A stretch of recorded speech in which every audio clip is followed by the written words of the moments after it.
We're gonna watch this wonderful video here. We're gonna watch this wonderful video, okay? And there's a reason that we're gonna watch this wonderful video. And that reason is because I love Jon Stewart. Okay, that's it. I love this guy. I think he's phenomenal. So it's called What Happened to Jon Stewart? A Retrospective. Let's get this going here. This video is brought to you by my patrons on Patreon. If you'd like to support this channel and long-form videos like this, consider becoming a patron today. Okay. Sometime in February/March 2022, from Skip Intro headquarters in Seattle, this is Skip Intro. Hey everybody, welcome to Skip Intro. My name it's kind of a cool name. I like that. It's silly. name is Jackson. So happy to have you with us here tonight. We've got a great show for you. We're gonna watch some clips. We're gonna have some laughs. A few tears. Maybe a good thing. It's just what you're looking for when you watch a video essay. Or when you drop a deuce. Okay, enough of that. I'm not a comedian. I don't really think about that when I poop. When I'm pooping, I usually play Clash Royale or Balloon 6 on my phone. Those are the two things I've been doing. Which is unfortunate because I'll try to get through a whole Balloon 6 like level, and while I'm on the toilet, so you know, I only really need like 5 minutes to poop, but I'm on there for like a half hour. So that's life, brother. Comedian, clearly, but we're going to be talking about someone who is very adamant that he is just a comedian. You're on CNN. The show that leads into me is puppets making crank phone calls. What is wrong with you?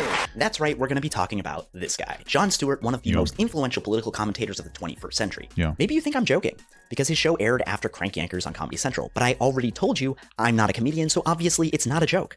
From 1999 to 2015, Jon Stewart hosted and produced The Daily Show with Jon Stewart. Maybe you've heard. In that clip, I'm pretty sure the point he was trying to make is that like he's like a political comedy show. They're the actual news. Like the news is meant to taken seriously, but people are parading around like they're actually, you know, having legitimate conversations. Because that was on Hardball that matter from a political perspective, but they didn't. It was all like a fucking farce. Heard of it. Over that time, Stewart interviewed dozens of high-profile politicians, was named the most trusted news person by Time magazine, and even made multiple secret visits to the White House to advise President Obama. In the fall of 2021, after 6 years away from television, Stewart returned with his new show, The Problem with Jon Stewart on Apple TV Plus.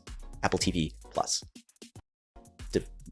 Prime. It feels weird. Hello! My name's Jon Stewart. You may remember me from such hits as MTV's You Wrote It, You Watch It, and Elmo Palooza. Why is this weird? This is literally Jon Stewart's comedy. Like listen, I love Jon Stewart to death, but like his comedy is really corny, but it's amazing. Like it's funny, but it's not. But like not in a bad way. I don't know how I can really relate. You know, I don't know how I can really express this to you. But it's like kind of cheesy, you know. But this is Jon Stewart 100%. I guess that answers whether the show will be funny or not.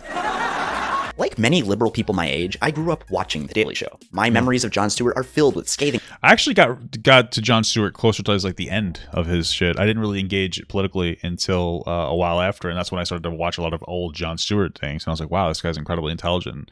You know, that's where I started my political education on. Satire, righteous fury, and speaking truth to power. I even had one of those Stewart Colbert 2012 shirts. Never. I mean, I used to like Colbert. Not a big fan of Colbert now, though. Just in general. And I'm not alone. For most of the Trump presidency, the internet was littered with countless pieces bemoaning Stewart's public absence, craving his cathartic criticism and comedy in a time when nothing seemed to make sense. The surreal absurdity of Trump's presidency, the way he lied more brazenly than any president before, had liberals missing their champion, the guy who would react to government stupidity in a way that let them— You think that Donald Trump paid off Jon Stewart to leave? Hey, you never know. That would have been an incredible time. I wish Jon Stewart didn't leave during Trump's presidency. That would have been incredible. Them know that they weren't the crazy ones. Matt, when you're dealing with secretive regimes that want to deceive, you're never going to be able to be positive. Secretive regimes that want to deceive. You know, if she's not going to see the irony in that statement, I'm sorry. I'm not going to point it out to her. That's not what I'm here for. Oh, but there's irony in that statement. Stewart's absence was so palpable that when he reappeared on The Late Show with Stephen Colbert in July of 2016, he received a standing ovation. It's hard to overstate Stewart's impact on the current political comedy landscape. His show won the Emmy for Outstanding Variety Music or Comedy Series every single year from 2003 to 2012. Not again. The Daily Show with Jon Stewart. And then again in 2015. In those 2 years he didn't win, it went to his protege over on The Colbert Report. And since Stewart's retirement, another Daily Show alum, John Oliver, has won the award all 5 years. And that's just the tip of the iceberg. Full Frontal with Samantha Bee, Patriot Act with Sam Minaj, The Opposition with Jordan Klepper, The Nightly Show with Larry Wilmore, and of course Trevor Noah's own version of The Daily Show all have deep and obvious ties to Stewart. This is an entire genre of television defined, at least in part, by Stewart, which is what makes his return in The Problem with Jon Stewart so confusing. Why? Like, the show's entire vibe is just kind of weird and sad. That's always been the vibe of Jon Stewart. Thank you for watching. Well, my guess is you didn't. You're probably just going to look at aggregated clips of it somewhere on YouTube. He's right. He's not wrong. I really should get Apple TV Plus, but I also am lazy, so I'll watch clips of it. That's it. And he's not wrong.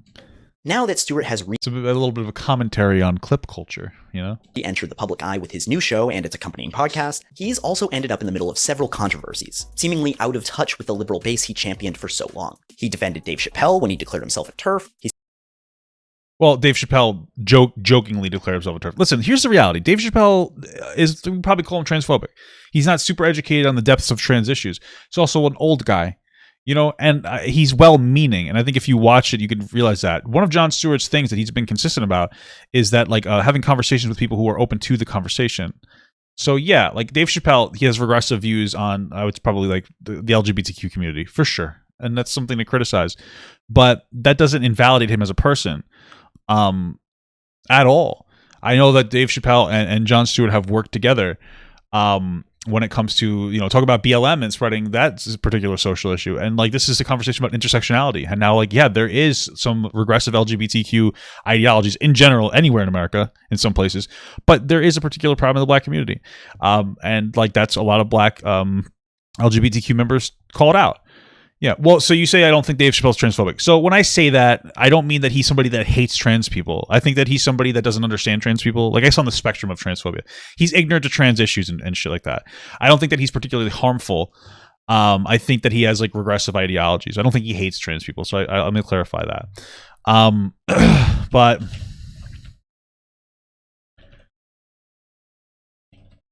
yeah, man, I mean, I mean, it is what it is. I'm trying to find this article here. But yeah, I agree with his defense of Dave Chappelle in that context. He said Neil Young was overreacting to Joe Rogan by taking his music off Spotify in protest. And yeah, I agree with that too. Again, Joe Rogan, Jon Stewart's perspective was, listen, like, he has absolutely platformed people who speak ignorantly about COVID, right? But he also says that Joe Rogan reads as the kind of person who will correct himself if he's approached. Like, he's not somebody that's, like, non-correctable. You can have somebody go and talk to him and educate him on a particular topic. I think that we've seen that time and time again from Joe Rogan. So Jon Stewart's perspective is like, hey, we shouldn't just cancel people. Like, you know, maybe it's incredible that, like, I don't know if there is this massive, like, leftist army that hates Jon Stewart, excuse me. But if there is, maybe it's you guys, you know? Like, his whole thing is like, hey, we should engage in re-education culture over cancel culture. Like, that's not really a hot take, especially if people are open to listening. And it's really unfortunate with the Dave Chappelle thing, because the end of Dave Chappelle's special, you know, that really hit me pretty hard, because he was like, listen, he basically had the conversation about his friend that was trans, his trans, like, woman friend, and about how she, he was making jokes, and they were at a comedy club together, and, like, he platformed her and helped her out, and, like, her comedy was horrible at first, but like, afterwards, after she got off, she opened for him. And this was like, you know, at the beginning of their interaction, and she was terrible. But she still got off the stage, and she sat in the audience, and she had fun, and she was making fun of herself and engaging with Dave Chappelle, and he was fine with it. And he was like, you know, you're really funny. She was just, like, at a tough time, you know, clicking, which, you know. And there was one point where he's like, she would laugh at every joke that I made, except for one, where I was like, I just don't get you. Because Dave Chappelle was joking, and he's like, you don't need to get me, you need to understand I'm somebody going through something. Which is, like, very powerful. And I think that's a great message to people who don't understand gay people or trans people or any other people. At the end of the day, people are other people going, they're just people. We're all just people struggling. And I was out to dinner or lunch tonight, you know, and I was actually having a conversation with, like, my mother and whatnot. And we, for some reason, got into the conversation about like giving homeless people money. And my wife's like, yeah, he does that all the time. He gives them too much money. It's like, I'll usually, if a homeless guy walks up to me, he's like, bro, can I have money for this? I was like, whatever, dude. I just give him like a 20. I really don't care. So I'll usually just do that. I just don't give a shit. And she's like, yeah, but you know, most of them buy alcohol. And I said, even if that's true, who cares? Like, it's just like, if I was living on the street too, I'd buy alcohol. Like, it's not his fucking fault that we have a horrible mental health care system and like a horrible homeless problem. Like, you know, these things are I didn't get into the specifics, but these things are usually, you know, branches of lack of the ability to deal with like mental health issues, or the overprescription of opiates that cause people to get addicted to like drugs, like fucking, you know what I'm talking about, like oxys and whatnot, and these horrible drugs, and then they end up like they can't afford drugs anymore. They just go down the list, and eventually all they can afford is alcohol to numb the pain. You know, what am I supposed to do? Just be like, hey, just what the fuck? I don't care. If I give you $20 and you get alcohol, okay, who cares? I've literally bought alcohol for homeless people before. I don't care. Like, I didn't have cash one day, and he's like, oh, you have money? I said, I don't have any money, but what do you want me to get you? And he's like, oh, maybe like a hot dog. And like, I was like, bro, do you just want like a beer? He's like, yeah. I was like, all right, like, who the fuck am I? It was fucking winter out. It was 30 degrees. I'm going to tell this guy like, oh, I'm not going to get you a beer? Like, who fucking cares? Him not getting that beer for me is not going to change his fucking life as much as you want to think. So I just got him a beer and I got two beers and 2 hot dogs, him and his friend. And then they chilled, and like that, good for them. You know what I'm saying? Like, it's just, I feel like it's a massive excuse to just not be charitable. It's like, oh, well, this person might be flawed in some capacity, so I'm not going to give them money. Shut up. Like, what do you think a homeless person is? I think that you just lack education on homeless people, and so just stop. Like, who gives a fuck, bro? I would want a fucking beer too if I was living on the street. So I'm gonna get this guy a beer. You know what I mean? Like, I'm not in charge of his life. I don't know what he's going through. So I'm just going to give him the money that he needs to get whatever he wants. And you know what? Like, that's his life, man. And that sucks, but it's not going to get better if I don't give him money. So anyway, there we go. And he's received a good amount of backlash over his comments concerning J.K. I don't think J.K. Rowling is anti-Semitic. I don't even know what that's referring to. Rowling and the COVID lab leak was surprised at the pushback he got after sharing COVID lab leak theory. Yeah, I mean, like, what his lab leak theory was basically this. Hey, they're saying that this strain of COVID came from bats, right? But we have bats in Texas, so why did it happen in China? I don't think it's an unreasonable thing to say. He's just basically saying, like, hey, I think that there was and that's one of the going theories, is that, like, oh, it was created in a lab, not to weaponize, but so that they can create like a cure for it. Because everything evolves, even the flu, and so we're constantly trying to keep updated. I don't know the specifics, but the bat theory is kind of fucking stupid if you think about it. You know, it is. So I could tend to agree with him, yeah, for sure. But okay. All of this got me thinking: what happened to Jon Stewart? Has he lost his fastball? Has he changed? So I started doing some digging. I don't think so. I figured I'd look at some old Stewart clips and show how he'd gotten older, how his delivery had changed, maybe some of his priorities were different. I mean, this couldn't be the same guy, right? I thought I was gonna be done with this video like 4 months ago. But the more digging I did, the more I realized that there may have been more problems with Jon Stewart and The Daily Show than we choose to remember. Well, what problem are we talking about? So, what happened to Jon Stewart? Okay.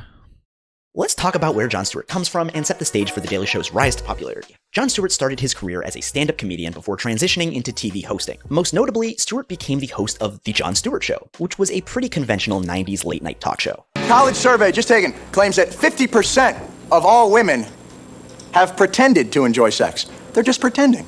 50%! Of course, in a related statistic, 50% of all men pretended to enjoy talking to women over dinner as well. Is that problematic? That's kind of funny. The Jon Stewart Show! The little goofy and corny. show was canceled in 1995, very shortly after musical guest Marilyn Manson lit a Bible on fire on stage. What a sentence. Okay. What a sentence to say. Stewart ambled around other late-night shows as a writer and sometimes co-host until 1998, when the original host of The Daily Show, Craig Kilborn, left to host The Late Late Show on CBS. Stewart was picked as his successor and took over the desk in January 1999. Stewart's early work on The Daily Show feels a lot like Saturday Night Live's long-running Weekend Update. It's mostly news stories followed by jokes. There's not a whole lot of satire or commentary going on, just kind of making fun of people in the news. Last night, we mentioned Mark McGuire was not invited to a Congress on Racial Equality dinner because, quote, they simply could not afford to feed his giant son. Okay. Please accept this apology, and for God's sake, call the boy off! It's not exactly the biting commentary or speaking truth to power that we choose to remember. The show starts to feel more recognizable when the circus that was the 2000 presidential election happens. While I was writing this piece, I was reminded that the youngins in the audience might not know what the hell I'm talking about. What with their TikToking and posting on the gram. I'm a geriatric soul, what can I say? For those of you who don't remember, the 2000 presidential election was absolutely bonkers. Florida, the swing state that decided the election. Whoa, this guy's got a horrible eye infection. Look at this thing. Holy shit. Wow. That's terrible. You gotta get that checked out, brother. Was determined by just over 500 votes. There was a recount and the Supreme Court case, and the American people didn't know who their president was going to be for a month. Like, legitimately didn't know. Not the way that they didn't know in 2020. Like, they actually didn't know. They didn't know how many votes there were. With the hindsight of 2020, it's kind of wild how calm everyone was in 2000. Like, nobody stormed the Capitol.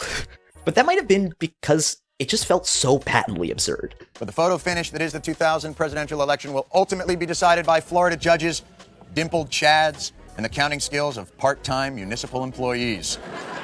It's a stunning struggle for democracy centered on a small group of Florida voters, people who may get to determine the next presidential administration, but probably won't have to live through it. However, Stewart's political commentary really kicked into high gear following September 11th. Shocker, I know. You should just call skip intro 9/11, post 9/11 TV, because that's really what we're talking about here, I guess. The Daily Show had an episode scheduled for that night, but that was canceled, and when it returned on September 20th, it wasn't for a usual episode, but a clip show. Famously, it was introduced by Stewart's genuinely affecting monologue.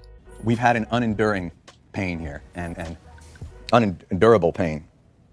And I wanted to tell you why I grieve. But why I don't despair. Look, It's interesting because this has been the 9/11 situation has been a really big focal point for Jon Stewart. Specifically, after everything he went down with 9/11, New York didn't want to keep the they didn't want to keep basically paying for the medical costs of the victims of 9/11 and the survivors of 9/11, and specifically the first responders that went there as soon as possible. And like they didn't want to pay, even though these people were having like horrible cancer, et cetera, et cetera. And Jon Stewart has been like a very active advocate of getting that money for people that need to get that money, you know? obviously don't know Jon Stewart personally, but I think it's fair to say that September 11th is a defining event in Stewart's life, more than the average American. Most of his activism after The Daily Show would be centered around providing medical services to the first responders who pulled bodies out of the rubble and put out fires. From watching this speech, you can see that profound effect. Thank you so much for the sub, brother. Pepper1x just resubscribed for 6 months, less than 3. That's more than 3. All right. Effect. And The Daily Show quickly changes after that. Since I was only 9 when September 11th happened, I decided to reach out to someone who was actually old enough to vote at the time. Penn State professor Sophia McLennan, author of the upcoming book Trump Was a Joke, How Satire Made Sense of a President Who Didn't. She researches the political effects of satire, and I asked her about how The Daily Show changed after September 11th. Satire, speaks truth to power through irony. And so Stewart had been doing that, but after 9/11, he started to take on a far more, aggressive champion, right? Role. In part, I think, too, because Jon Stewart is deeply patriotic. So there was a lot in there about wanting to get into the conversation about what patriotism is and what does it mean to defend American values. That champion role was seen most prominently in Stewart's aggressive satire of the Bush administration, especially in regards to the war on terror. In a recurring segment called Mesopotamia, The Daily Show often revealed what an absolute cluster the campaign in the Middle East was, encouraging the show's audience to question both individual leaders like President Bush, Vice President Cheney, and Secretary of Defense Donald Rumsfeld, and the underlying motivations behind the campaign. You know what worries me? This is so much bravado, I'm actually wondering, what if we actually don't have nukes? And this is one of those, when you go to rob a bank and you just go, I've got a gun. Give me all your oil, I've got a... Stewart often adopted an attitude of mock aggression, satirizing the warmongering patriotism of the time, something that became more and more pronounced in 2002 when the Bush administration began its PR campaign to convince the American people that we just had to invade Iraq. Iraq! Oh, they want to bomb it so bad. And George W. Bush is doing everything in his power to make his case to the American public, holding roundtables, lobbying Congress and U.S. allies, even taking time out from felling trees. Unfortunately, there have been a handful of negative Nellies who think maybe we shouldn't get in a war. 12,000 pages to say the phrase, we have no weapons of mass destruction. I say we bomb these verbose bastards into succinctness. The Daily Show was especially focused on calling bullshit on the Bush administration, pointing out hypocrisy wherever it might exist. Anytime officials contradicted each other, anytime there was an obvious double standard, anytime any contrast could be drawn, that was the joke. In some ways, Stewart was kind of an editor of the news, splicing clips together to expose hypocrisy and empty messaging. One of the defining characteristics of this post-9/11 era is Stewart's growing exasperation with the lies and ineptitude of the Bush administration. Certainly, the intelligence service believed that there were WMD. It turns out we were all wrong, probably, in my judgment, and that is most disturbing. Yes, disturbing is one way of putting it. Another way might be When the Bush administration tried to claim they never saw Saddam Hussein as an imminent threat, The Daily Show was there, satirizing the ridiculousness of that claim.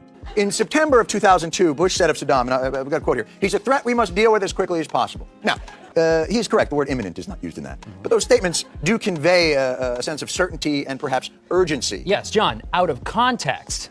The administration all along spoke in guarded terms. You could see it when you watch the actual State of the Union speech. Take a look. Wouldn't it be funny if Saddam Hussein had an advanced nuclear weapons development program?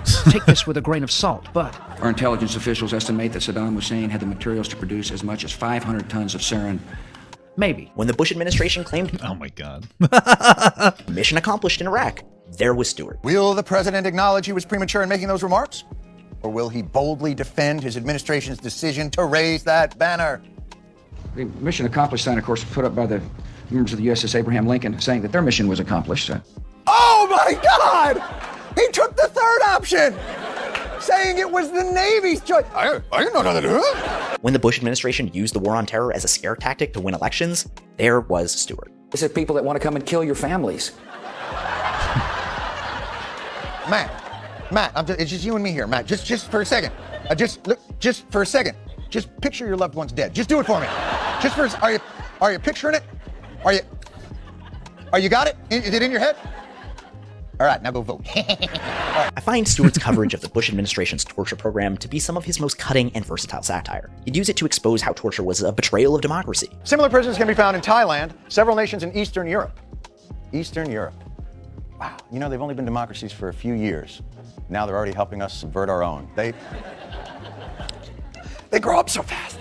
And he used it to attack the bad faith defenses the Bush administration used to defend its usage of torture. I'm not going to talk about techniques that we use on people. One reason why is because we don't want the enemy to adjust. Jesus Christ. How fucking absurd is that, dude? Adjust to waterboarding. See, Matt, what the terrorists do. Well, we never did waterboarding. We did what we call pee boarding, where you pee on them instead of waterboard them. It's more effective because it's more gross. They could evolve gills. Torture was an especially fertile ground for Stewart because of how fundamentally hypocritical it was. America was quick to proclaim that terrorists wanted to attack freedom and democracy, while they were detaining and torturing enemy combatants with no democratic oversight or due process. We begin tonight, though, with torture. Remember the photos of abuse from the Abu Ghraib prison? A few bad apples run amok? Well, as it turns out, one rogue organization may have been supporting these people. The U.S. Justice Department. Every time Stewart cracked a joke like this, it drew attention to the principles at the heart of the war on terror, encouraging his audience to ask questions and be critical. Stewart's other favorite target for these hypocrisy takedowns was the 24-hour news cycle that fueled political discourse during this time. In one of the most famous moments of Jon Stewart's career, he was invited onto the CNN debate show called Crossfire. Yeah, this made my penis hard when I listened to this the first time. It was pretty good. It was a pretty good bit where he pretty much just tore the two of these guys apart, one of them being Tucker Carlson, about how it was it's just a performative fucking thing. Like, there was no actual reasonable debate or conversation about the differences between like progressives and conservatives, or Democrats and Republicans. It was just like bullshit. It was just performative news, which was it still is a huge issue of entertainment news cycles. It's just such fucking bullshit where people are just promoting the news in a way that's as entertaining as possible to other people. They sensationalize things as much as possible, just for views. 2004, hosted by Paul Begala and a young, bow-tied Tucker Carlson. They had expected Stewart to promote his new book and talk about his recent interview with presidential candidate John Kerry. But Stewart had other plans. Stewart took the opportunity to skewer the program and the political discourse as entertainment approach at news companies like CNN. Here's just what I wanted to tell you guys. Yeah. Stop. Stop hurting America. Okay, now, right now you're helping the politicians and the corporations, and we're left out there to mow our lawns. You just said we're too rough on them when they make mistakes. No, you're not too rough on them. You are part of their strategies. You're partisan, what do you call it, hacks. This is an absolutely wild clip to watch almost 20 years later, and one that, even in a pre-YouTube and Twitter era, went viral on the internet. In the words of Vox critic Constance Grady in 2021, quote, "It was in a way an early prototype for the kind of clip aggregation post that 1,000 digital media ventures would harvest for clicks in the decades to come. Watch Jon Stewart destroy Tucker Carlson and his douchey bow tie for 14 minutes straight." Like Stewart's post-9/11 speech, the Crossfire interview still works as profoundly compelling TV. Both moments are cathartic in the way an Aaron Sorkin monologue is cathartic, only with more edge. They're satisfying in a way that good TV rarely gets to be anymore in our own vexed and furious age. They further establish Stewart as someone you could count on to use his platform to really speak truth to power. A few months later, Crossfire was canceled, and the CEO of CNN specifically cited Stewart's appearance as a reason why. Wait, what did he say? Crossfire was canceled, and the CEO of CNN specifically cited. I agree wholeheartedly with Jon Stewart's overall premise. Yeah, but so CNN canceled it, but they still engage in the same bullshit. I mean, historically, news is supposed to hold politicians accountable socially in some capacity, expose things that they do wrong. But now it seems like progressive media, like CNN, really is just a platform or a mouthpiece for Democrats, and conservative media, like Fox, is just a platform and a mouthpiece for conservative politicians. There's nobody holding anybody accountable. There's nobody keeping anybody in line. It's just fucking rancid horseshit. It's insane. Stewart's appearance as a reason why. Just like that, Stewart ended Tucker Carlson's career. He was never heard from again, and the 24-hour partisan hack media landscape changed forever. So I guess news is fixed? What's that? Oh, Tucker Carlson is actually the most watched political pundit in America? At least... That's really sad. That's really sad. Is that real? Oh, Tucker Carlson is actually the most... Tucker Carlson has the most watched show in the... Wow, that's incredible. That's really good. Bro, that's insane. Tucker Carlson is fucking cancer. Holy shit. Most watched political pundit in America? The thing that really turned me, it wasn't like the dog whistling racism shit. Like I don't care about that. I'm racist myself. It was just a weird defense of Russia in this Russia-Ukraine situation. It was like some pussy shit, man. It's like and I know that's a weird thing to break the camel's back here, but it's just like Tucker Carlson. The things that he was saying was like in defense of Russia in like a really weird way, and I'm like, why are there conservatives who are like this? Why are people doing this? It was fucking crazy. Although you can say some progressives do too, since Hassan said that Russia was really just trying to get their land back. Because, Russia was genociding Ukrainians through famines and then implanting Russians into Ukraine so that they could say, hey, we have a large Russian population in Ukraine, so we should be able to get it back. Of course, Hassan fell for the political movement of Russia, and he had to have the hot take.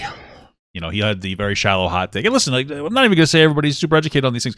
I wasn't super educated on Russia, so what I did is I educated myself on it. But instead of just kind of going with an emotional plea and kind of doubling down on the whole America's horrible because of imperialism and colonization thing. And like, listen, I'm not a particular fan of imperialization and colonization. It's a very complicated conversation and topic, and there's a lot of moving parts. But at the end of the day, Russia's horrible. So, you got to think a little bit critically. At least he ditched the bow tie. Oh, but now he's embraced Nazi talking points like the Great Replacement Theory. No, what are you talking about? I had listened to that so fucking... Yeah. At least Crossfire was canceled. I think that the way that we should replace white people in America, and you guys already know my stance on this. This is my firm political stance. This is what I'm running on in 2032, of course, is that we should we need mandated big booty Latina bitches for every white man, because what that does is that kills white people because their kids are no longer white. Honestly, I think I'm going to change my stance. I don't think it needs to be big booty Latina, black, Latina. Yeah, exactly. No Asian women though, because Asians are just basically white plus. You know how like there's Apple TV plus. Asians are just white plus. Like they're just better white people. They're better at being white people somehow than other white people. So, Asians don't count. Okay, just so you know. Oh no, they rebooted Crossfire. It didn't work, but they did it anyway. Okay, cool. Very good. Whatever. Even though Stewart didn't really accomplish anything with his Crossfire appearance, it was well, he did accomplish something. People were talking, but I know what you're saying. The beginning of a serious question that would hang over his head for the rest of his career. Is Jon Stewart just a comedian? As The Daily Show grew and grew, that idea that Jon Stewart was just a comedian took center stage. In his mind, it was kind of binary. He wasn't a journalist, he was a comedian. Yeah, here's the difference between you and I.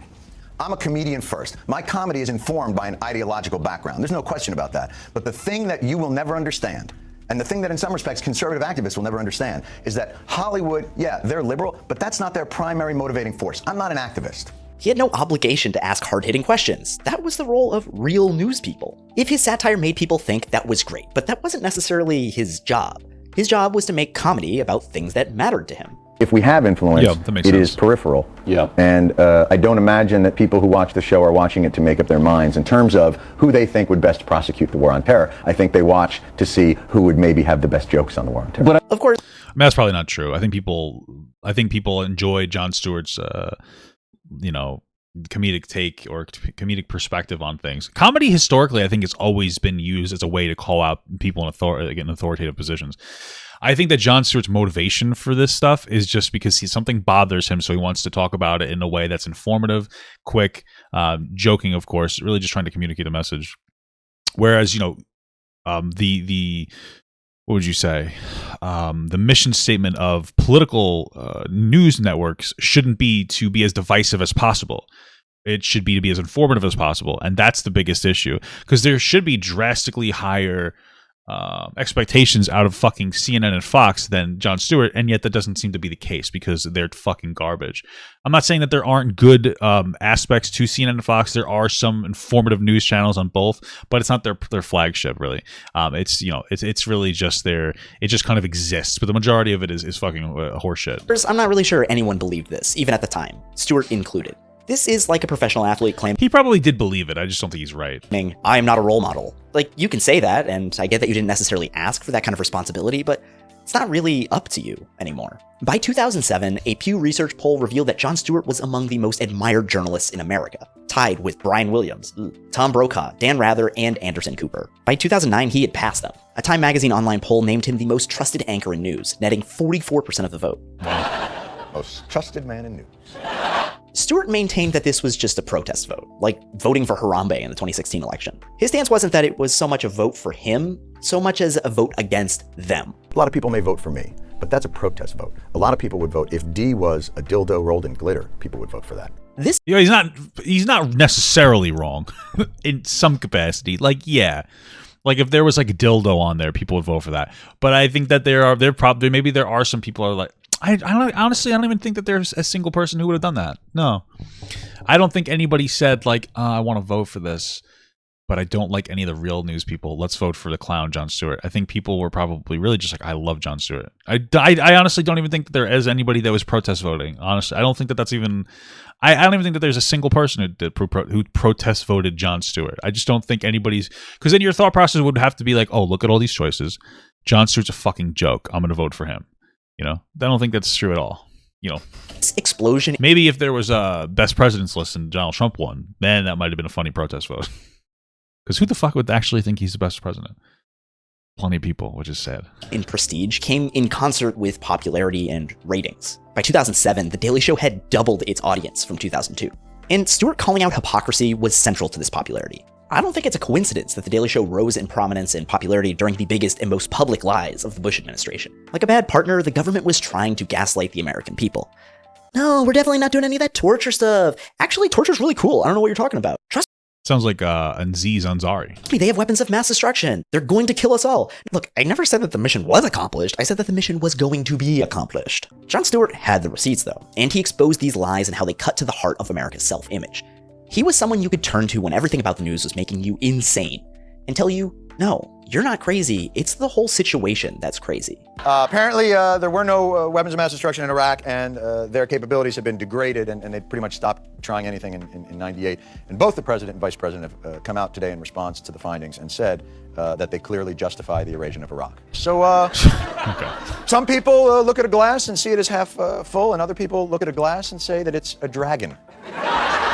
In the mid-2000s, when we weren't quite as numb to dramatic headlines on cable news and political pundits saying outrageous things to generate clicks and attention, Stewart's voice calling out both politicians and media for the way politics was increasingly becoming theater spoke to a lot of Americans. I wonder if we could ever, is there ever going to be another Jon Stewart? I don't think that there's ever, because Trevor Noah is fine, but he's not Jon Stewart, you know what I mean? And I just feel like, is there ever going to be another Jon Stewart who has the ability to look at what's going on today and express that in a trusting way, you know, like level-headed way and respectful way? I really wonder. But yeah, Hassan and Piker, you know, very good point. Thank you so much. Hassan would definitely be that person. Yeah, my bet. I'm next. Oh, bro, don't say that. You know how incredible it would be to ever be considered like a 10th of Jon Stewart in any capacity? That would be phenomenal. Like I really look up to this guy a lot. I think he's fantastic. So, you know. Different from this politics as entertainment landscape was Stewart, really. The problem is, if you think about that Tucker Carlson clip, like basically, Stewart's in the same business. They occupy the same little aquariums of news, and they play the same game, which is politics is a substrate, and our job is to create disposable entertainment based on enduring dysfunction, that is, I'm going to assume the posture of anguish and moral distress and call you out in a way that will be aggrandizing and sort of empowering to people who watch without really admitting I'm actually also in the same business. That's from my interview with Steve Almond, author of Bad Stories, What the Hell Just Happened to Him. I feel like I don't agree with the perspective that Jon Stewart was actively engaging in what he's saying. I'm not saying he's wrong from the perspective that Jon Stewart is engaging in some form of grandstanding, but I don't think it's an intentional form of I don't think that what he's doing is doing a moral grandstand and then being like, well, I'm not a news person. And I think he means it when he says it. I think that he doesn't really, or at least at the time, didn't think that he was a news anchor in some capacity. But I think at the very least, we have to acknowledge that the expectations on Jon Stewart should have been drastically lower than on anybody else on political news channels, because he was on Comedy Central. Our country. What Steve is talking about here is that while Jon Stewart was certainly providing value to political discourse by cutting through the slippery language used by politicians or the double standards used by partisan pundits, he really wasn't all that different. You see, in Stewart's mind, those pundits were part of the morass and the theater of politics, parroting partisan talking points without any reflection. For Stewart, the crime was that for the theater to exist, there needed to be conflict and outrage, and if that didn't already exist, pundits had to create it. Like a snake eating its own tail. Yeah, I mean, that does happen. A lot of times now they'll make sure that they pull people on, if you have Fox News, for instance, if they want to pull somebody on that's a progressive or a Democrat, it's a fucking idiot. Same thing, CNN does the same thing. They pull fucking morons that are on the other side so that they can go, look, this person's really stupid, and look at that person. Yeah, I think that they absolutely do that. For sure. Yeah. I don't think that Jon Stewart ever sensationalized the news, to be honest with you. He would look at a situation that's look at how fucking bad this is. Nobody's paying attention to it because we're all jerking each other off about fucking Christmas trees. And whether we should call it Christmas or the holidays, because that's a big fucking that's an issue, right? And look at how preposterous this is. I don't think that he was sensationalizing the news in any capacity. I think that he was looking at it and going, "Look at how fucking stupid this shit is," which is a very normal human thing. The media had to perpetuate a system where nobody could work together, of artificial divisions. The political theater of cable news, where politics and civic debate were turned into entertainment, both created and fed on a dysfunctional political system. It wasn't journalism, it was ESPN's First Take. Hurry up, I gotta get in here on that one. Six NBA finals, six NBA finals MVPs, undefeated, never even allowed the Game 7 to take place. And by the way, speaking about numbers, you lucky I don't have more time with you. You lucky. But Jon Stewart was doing something pretty similar. He wasn't in the trenches, but his show was situated as a spectator to that blood sport. Yeah, for sure. But again, he wasn't creating that blood sport. I think that's the very incredibly important aspect of this whole entire thing. The subject matter was obviously political. The Daily Show didn't always make a deeper point other than, look at the circus that is our political system. Isn't that funny? I have a deep and abiding commitment to the fundamental American principle that we are a nation of What's the expectation here? laws. Are we saying that he should go in really deep on every particular thing that's going on? It's the point is to take different clips, pull them together, and go, this is fucking insane. It's not like a sit-down, hour-long, like, in-depth conversation about every single nuance to a certain, like, situation. It's like a, hey, look at this. It's very, and like, yeah, it's consumable. It's short and consumable, but what's the fundamental issue? He's still not creating this drama. Is he benefiting from it? Sure. But a lot of people benefit from dysfunctional systems in a way where they're still advocating for that system to no longer be dysfunctional, right? Like, I think that's reasonable. I don't think that Jon Stewart was unless we could show like these constant and intentional contribution to the divisiveness of the situation. I don't think that you could. I feel like just the framing so far is a little bit. I just don't particularly care for the framing of it. I think it's kind of a dishonest framing of Jon Stewart in the sense of trying to make it seem like he's the same as like Fox News, when he really does have drastically lower expectations. He is like objectively more honest, and he doesn't contribute to the political theater. Or he doesn't create the drama. He speaks on it. I don't think that there's anything wrong with that. And not of men. I would not have the audacity to appear before this committee today if that commitment were not the core principle that has guided all of my professional endeavors. Hey, everybody! The guy who wants to be Attorney General believes in laws. I wonder what the Commerce Secretary thinks about capitalism. Stewart was frustrated that cable news people valued entertainment above all else. But as a comedian, he was doing the same thing. Now, Stewart would claim that the difference between him and them was that he called himself a comedian, and they called themselves journalists. Yeah, I think that's a really big difference. Yeah. I mean, you know what you're getting. That's a reasonable argument. It's like, hey, I'm a political comedian. I'm going to make jokes about situations.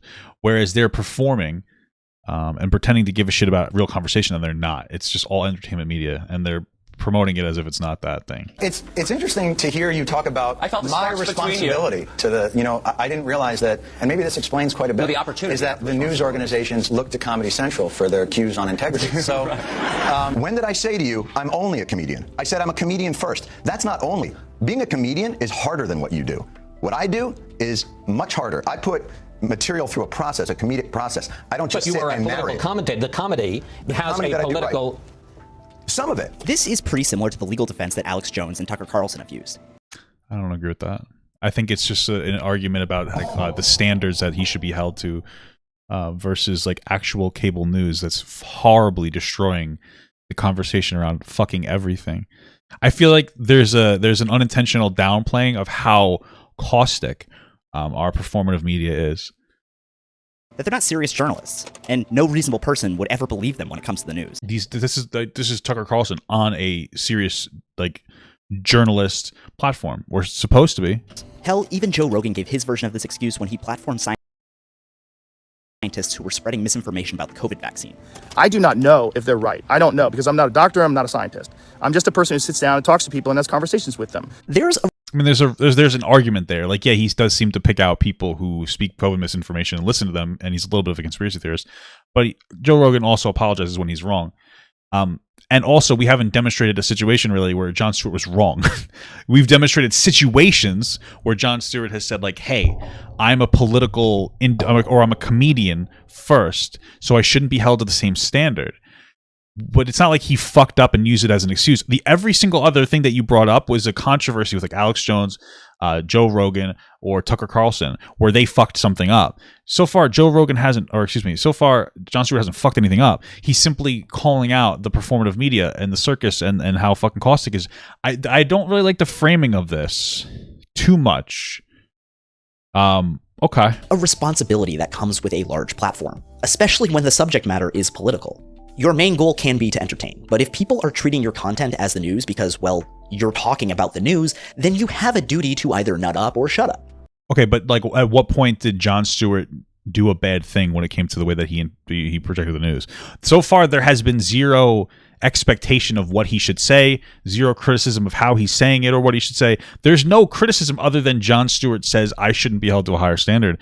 And then looking at other people who have made like actual... did objectively bad and wrong things and said, well, I'm not really this. Jon Stewart, what does he do that you find problematic other than him saying you shouldn't hold me to the same standard? You should hold me to like these. You shouldn't holding me to the same standard as fucking news. I don't understand. What are we saying here? Nobody's saying you have to talk about politics. For the most part, I think Stewart's dismissiveness towards his messy role of comedian journalist was meant as a challenge to mainstream journalism to get its act together. But I also think that it provided a real problem. What's up? Jon Stewart had this idea that if he could reveal the bull theater, we could become rational people and find common ground. Now, this is theater. I mean, it's obvious. How old are you? 35. And you wear a bow tie. Yeah, I do. But Stewart had a habit of focusing so much on hypocrisy, trying to catch targets in semantic arguments that made them look stupid, that he would sometimes miss the bigger political issues at hand, in a way that sometimes undercut his own satire and commentary. This was an especially sticky trap for The Daily Show in the fallout of the 2008 financial crisis.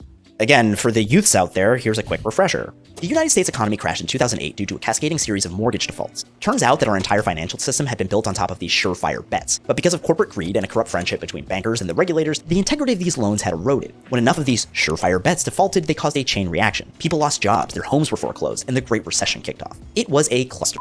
All in the service of making a small group of wealthy Wall Street bankers and lobbyists even more obscenely rich. Go America, USA. There were essentially no consequences for any of the people responsible either. The banks were deemed too big to fail, and they were bailed out by taxpayer dollars. The money... And then we didn't even break the banks up. Like, if we did that and then we broke the banks up so this couldn't happen again, that would be great. We didn't do that. It was then used to give cash bonuses to... And then we did, like, implement some measurements to try to make it so this wouldn't happen again. Like, for instance, a limit on how much you can basically gamble. Like, there's fucking banks that are small, and like some banks were gambling or placing bets or investing in things where they didn't even have the capital to back up that investment in any capacity. They had a 30th of the capital in some cases, and then they would fail. It's like, oh, what are we gonna do? You have to bail them out. It's fucking insane. And I think Trump got rid of those measurements, got rid of those, which is fucking insane. Their CEOs. Virtually nobody faced prison time or even indictments. In short, the two most powerful institutions in America, the US government and Wall Street, had screwed over the American people and had gotten away with it. Yeah. People were understandably pissed. You can't keep getting away with it! And all that energy was harnessed by two populist movements, Occupy Wall Street on the left and the Tea Party on the right. The Tea Party came first, a libertarian movement calling for lower taxes. It began last February with an offhand slap at President Obama's stimulus plan by a cable commentator, speaking from the floor of the Chicago Board of Trade. We're thinking of having a Chicago Tea Party in July. All you capitalists that want to show up to Lake Michigan, I'm going to start organizing. Their argument went something like this. If you're just going to use our money to pay the banks that just screwed us all over, you can miss me with that. But, funny story, the Tea Party was actually an AstroTurf movement funded by the Koch brothers and other billionaires. They just wanted to funnel this energy into cutting government regulations and taxes so that they could get even more rich. We know this now, and we knew it then too. In addition to fronting that group, Dick Armey is a senior policy advisor at a law firm called DLA Piper. DLA Piper just... It's interesting because Rachel Maddow isn't exactly a trusted and respected journalist. Like, she's on the list of not particularly honest. Of course, nobody could be Tucker Carlson or Sean Hannity. But this is one of those things. And this is something to keep in mind. It's like, okay, we're looking at this situation where Rachel Maddow is talking about the situation. She's probably right. But there's so much media dishonesty and misinterpretation of information that people aren't trusting the news sources when it comes to promoting the news. And this whole situation bridges into like the greater problem of like the performative news stations speaking, turning news into entertainment and then saying like, but you should still trust us. And it's like, well, how the fuck can you trust the media? This is the problem that Jon Stewart really is trying to call out, like right here. Okay, which is why people may not have even taken it that seriously. They didn't give a shit. They're like, okay, well, what is this? Like, they're constantly engaging in entertainment shit. So why would anybody trust what she's saying? Or why would a conservative have any trust in what she's saying? Or why would a progressive have any trust in what any conservative outlet is saying? Or a conservative individual? They don't. Like, we've eroded fucking media down to just tribalism. It's fucking insane. It's not helpful. Happens to have received $830,000 this year so far from a giant pharmaceutical firm called Medicines Company. This after the $1.5 million Medicines Company paid Mr. Armey's firm last year. The fact that Dick Armey and Freedom Works are standing alongside regular Joes like Rick Scott to lead the charge against healthcare reform could be just a coincidence. Back to The Daily Show. Jon Stewart certainly made his fair share of jokes about the Tea Party. Let me get this straight. To protest wasteful spending, you bought 1 million tea bags. Are you protesting taxes or irony? But he was also willing to sit down and discuss their ideas in a polite debate. Here he is in an extended interview with Tea Party organizer John O'Hara. Stewart pushes back on a number of statements O'Hara makes in this interview. It's not, I don't think that's a slam. It's a moniker that it's been given because it was his... John. Let's call it health. Why don't I call it the Teabagger book? I don't think it's a slam. It's not a slam. But he also hears him out. And I really do appreciate doing it. And you seem like a very genuine cat, a very nice guy, and I appreciate you coming out to do it. In the following years, Stewart would invoke the Tea Party in interviews with both Bill O'Reilly and Rachel Maddow as a movement with a legitimate grievance. It is a movement with a legitimate grievance. The fact that rich people are trying to hijack movements with legitimate grievances to make themselves very self-serving, yeah, that's an issue. I don't understand. I don't know what the direction is going here, but so far we've established Jon Stewart listens to people's legitimate grievances, and that rich people will fucking take advantage of people's actual real world problems to push their own narrative. Not a very hot take. Like, yes, that's what happens. It's really shitty and fucking it's shitty. But does that mean we shouldn't listen to anybody because there might be a negative thing attached to it? Do I agree with the Tea Party movement of reducing taxes? No. Like, I personally think that we need to I think we need to implement some kind of like wealth redistribution. I'm a very big UBI guy. And then we need to figure shit out. Obviously, cut spending in areas when we can after we no longer need it, because I think that giving people money directly will allow them to make their own choices and help their own selves out. And we can cut down on some welfare programs, etc., as we can cut them down. Right? But like, why wouldn't you listen to people? Writing them off because why would you're just going to write them off and be like, well, the Koch brothers are trying to hijack your movement. Why write those people off? They're fundamentally, what they're saying makes sense. The government fucked us by bailing out Wall Street, so we would like to reduce taxes. It logically makes sense. I still don't agree with like the reduction of taxes, but like, I understand why you'd say that. And you want to know what? Not a single person, if you just say you're dumb and wrong and you're just helping like the bad guys, nobody's going to listen to you. Sitting down, having reasonable conversations, that is what will help people agree with you. And so Jon Stewart's sitting down with people who disagree with him to have a conversation. Good. We need that. I don't understand. I don't really understand the criticism here. I thought we were in such a place, much like the Tea Party feels now, that the country was in such a place that we needed a more drastic reconstruction of policy, perhaps a deconstruction of the powers that be. But how did you handle town hall meetings when Tea Partiers interrupted the town hall meetings? With the same level of dismissiveness? Or did you handle it with the sense that, what's going on here, these angry people? But Jon Stewart didn't offer the same kind of space for the Occupy movement when it popped up in 2011. Occupy was built on a very basic idea. Wall Street is no longer accountable to the people whose money they handle, so we have to take it back. Its members conducted indefinite sit-ins and adopted the slogan, "We are the 99%, in a way to protest the way wealth inequality had corrupted democracy. 1 in 7 children in the United States suffer from hunger. At the same time, we're giving billions and almost $1 trillion to Wall Street just for bailouts. Something needs to change. We need an economy for the people and by the people, not by the rich and for the rich." Sounds like it should be right up Stewart's alley, right? I mean, he's no stranger to how wealth corrupts politics or the erosion of democracy. And at first, Stewart was pretty sympathetic to their cause, with the minor caveat that they don't disrupt capitalist institutions. I don't get it. Here's a group of Americans, disenchanted, railing against big government bailouts, angry because they played by the rules, worked hard, now they're in debt from student loans and they're unemployed. I mean, look, if this thing turns into throwing trash cans into Starbucks windows, nobody's going to be down with that. We all love Starbucks. But things what's wrong with that criticism? Quickly went downhill from there. The Daily Show essentially started bashing Occupy's optics and messaging. Because here's the problem. Unfortunately, protests are often as much about optics as they are about substance. And you do not want this to be your Tiananmen Square. They were portrayed as dirty hippies, as clueless fools. Correspondent Samantha Bee was sent in not to speak truth to power, but to make fun of the protesters and do poop jokes. If you see something that you don't think is right, you have the ability to change it, and you have the right to change it. And as an American, I think you have the duty to try to change it.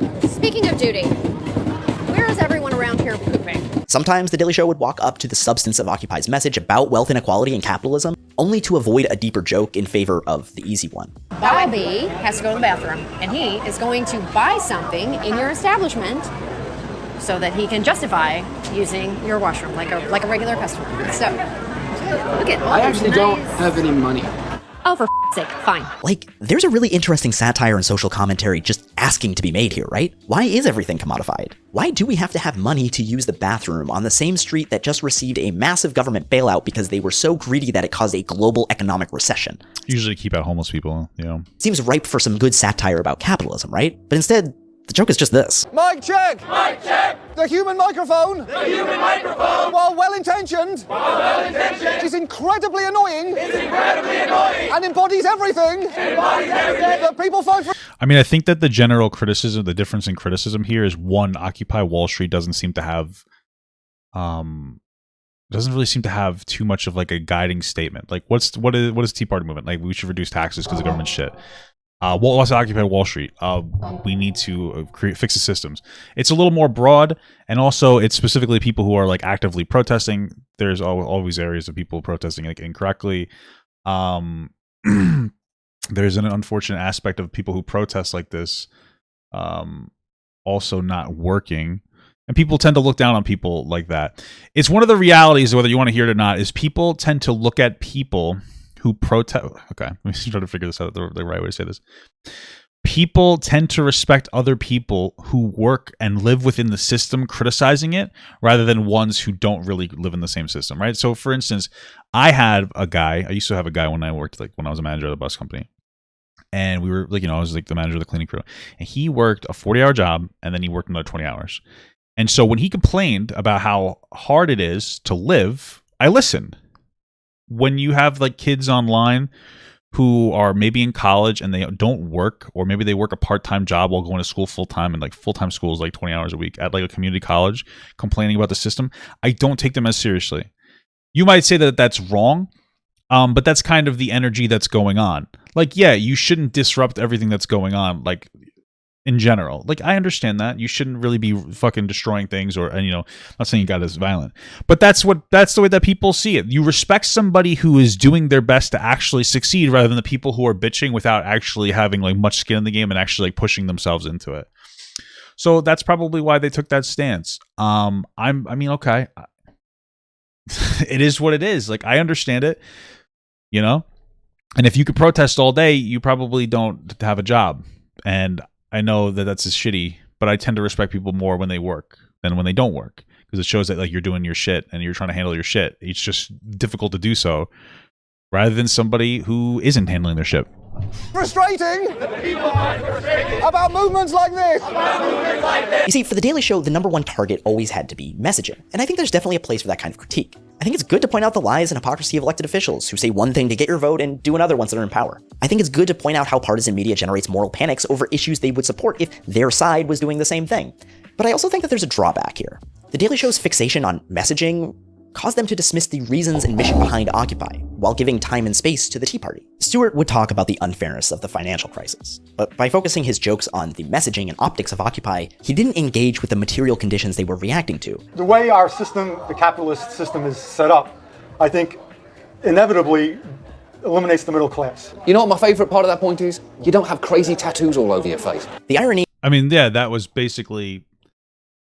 That was the foundation of that entire thing. What he just said, that joke that he made, was like, hey, you're a person that's in the system working and you're getting fucked, versus people who are just fucking around on the streets.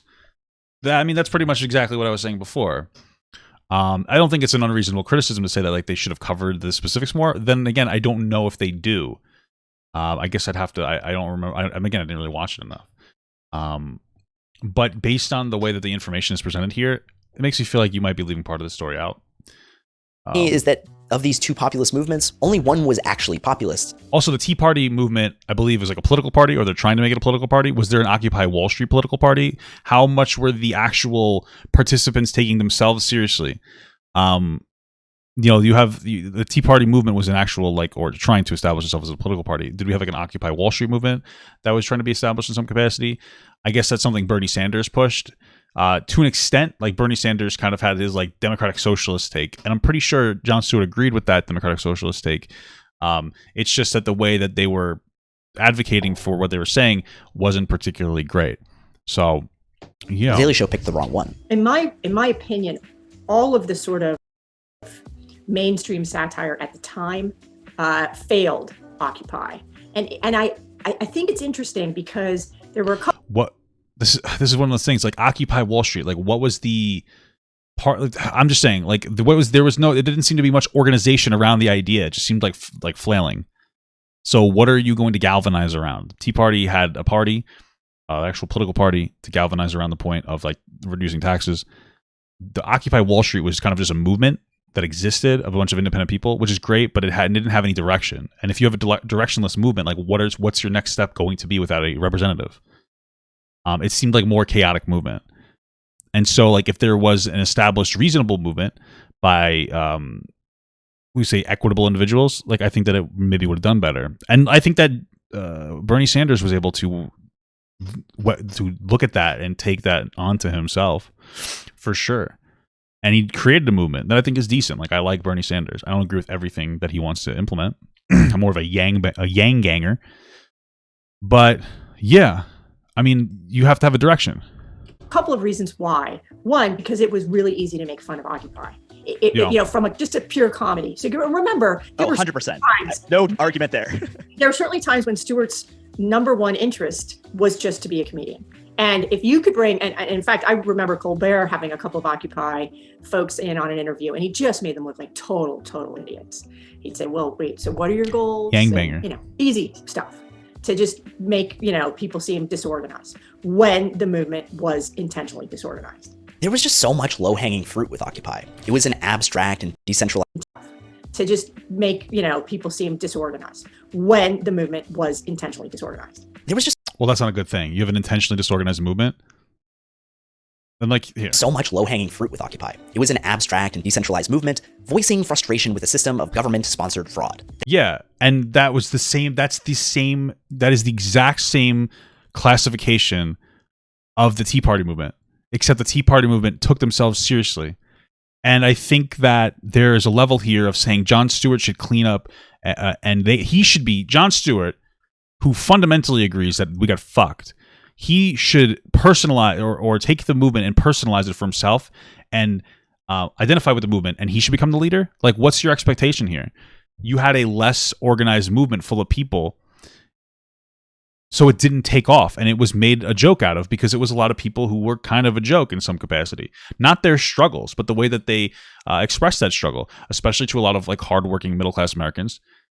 People are like, this is fucking stupid. Look at the types of people. And I'm not trying to be an asshole, but like, you know, when you can protest all day, you probably aren't holding down a job. And I tend to, again, I've said this before, I tend to agree more with the people who are actively working within the system, even if it's dysfunctional, doing their best versus the people who are just kind of opting out. And of course, not everybody's opting out, but I know plenty of people who could succeed more, but they don't because they're fucking lazy. And like, that's the way people interpret some of this shit. They weren't on message. There were lots of random people who jumped on board. Meanwhile, the Tea Party seemed perfectly rational. There were some loonies involved, but they had a clear agenda of asking for lower taxes. They were on message, unified in their mission.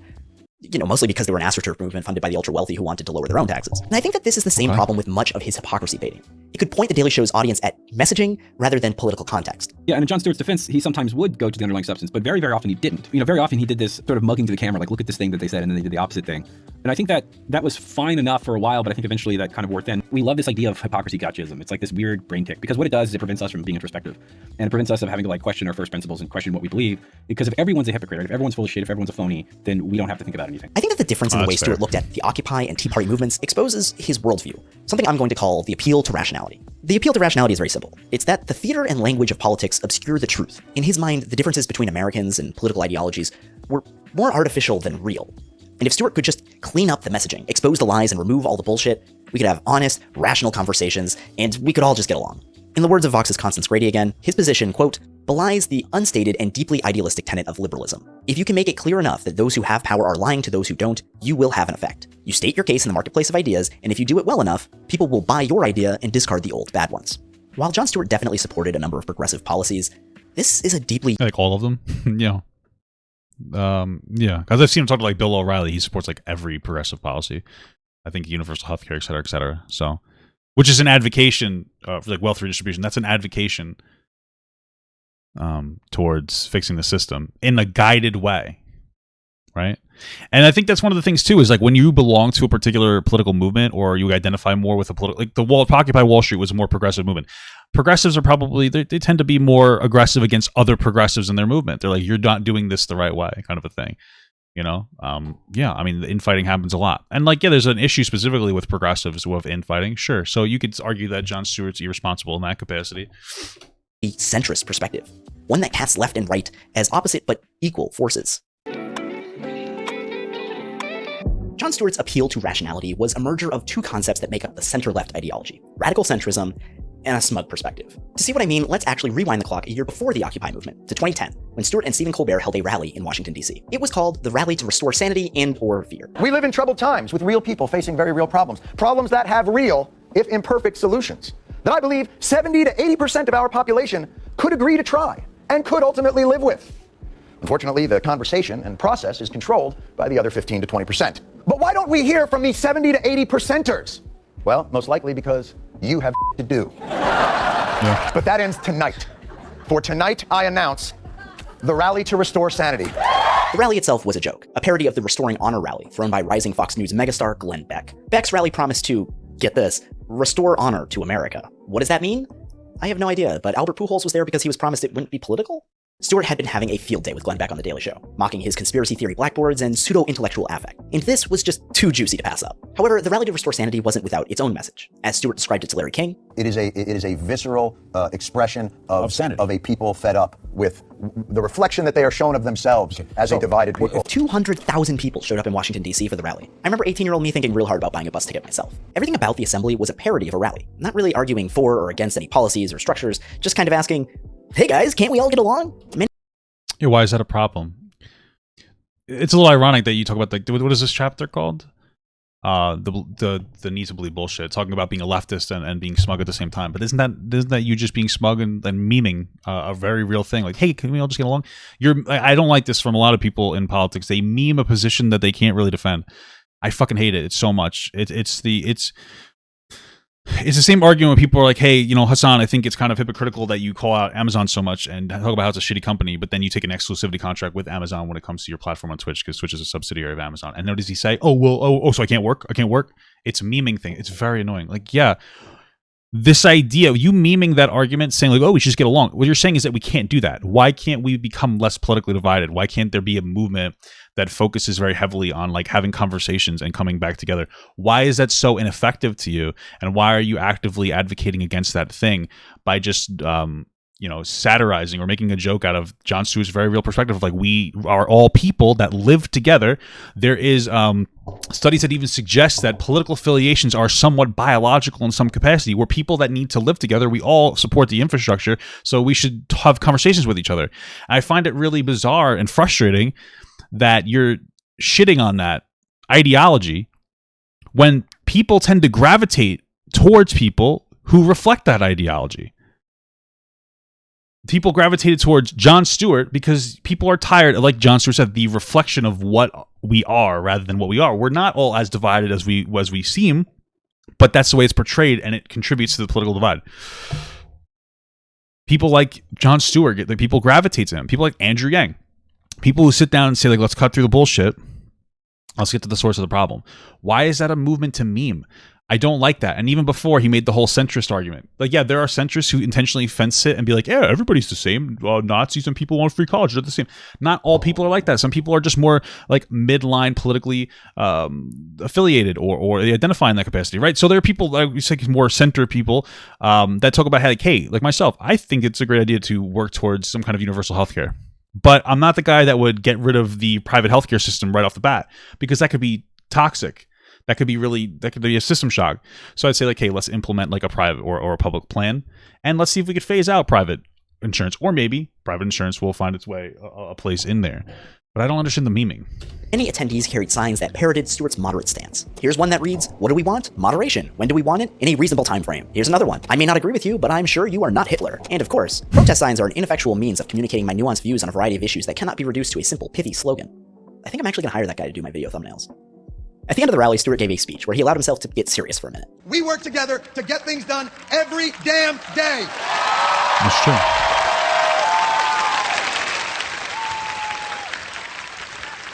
The only place we don't is here or on cable TV. I think what ties the rally to restore sanity together with the hypocrisy-baiting failure that was Occupy is a kind of aloof detachment. Stewart and the people he mobilized to the National Mall prided themselves on being above it all. They were better than the partisan theater of right versus left. They were moderates, not radicals who believe deeply in things. It's kind of the horseshoe theory of politics. This is really bizarre presentation of what he was saying. You're trying to make it seem like he was being a snooty dick, but he wasn't. What are you talking about? Your argument there was just like, yeah, Jon Stewart thinks he's better than most people. No, he's just trying to say that, like, politics, the way that we have the performative politics, entertainment news, doesn't reflect how people actually feel. People in the real world are actually more interested in being finding common ground than what is being portrayed. And that portrayal, though, is having a very negative impact on just general conversations. And you're feeding into it. You even said people who are, listen, of right versus left. They were moderates, not radicals who believe deeply in things. Radicals that believe deeply in things. You're saying your verbiage says that it's better to be radical. Radicals who believe deeply in things, right? First of all, you can believe very deeply in a more moderate movement that brings people together. But you're using that language to suggest that radicals are better. Now, of course, you wouldn't say right-wing radicals are better, but you're suggesting that farther leftists are better. Is that what you're trying to say here? It's just the messaging is so off. I don't understand. It's kind of the horseshoe theory of politics. Not that really. Left and right are closer to each other than they are to the rational center. Not at all. That's not even close to what he's saying. What he's saying is that people aren't as divided. This isn't even like a complicated thing. People aren't as divided as it seems. We should try to work together more. That's not suggesting anything to do with horseshoe theory. It's saying that political entertainment, I don't know why I have to keep saying this, political entertainment is ruining us. This is not what he said at all. Not even a reasonable assertion that he's saying this. This is a really disingenuous interpretation of the information.